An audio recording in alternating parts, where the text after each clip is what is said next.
At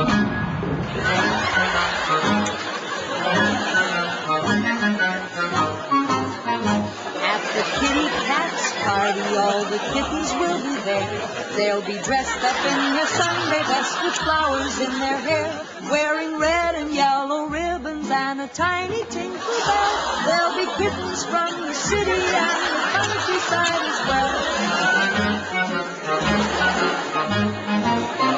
Mr. Tommy Cat's invited just to play his violin.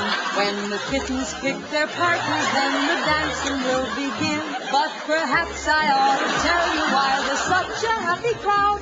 There's a sign up on the wall that says no doggies are allowed.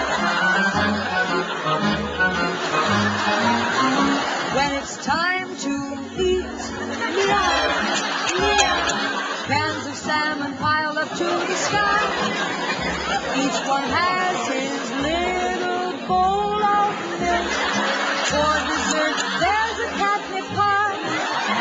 Why, the spotty duke and rover, they're nice doggies, you'll agree. And they asked the kitty cats if they could all join in the spree. But their big eyes tell a story, and it's sad as it can be. For the answer from the kitty cats was no sir, no sir.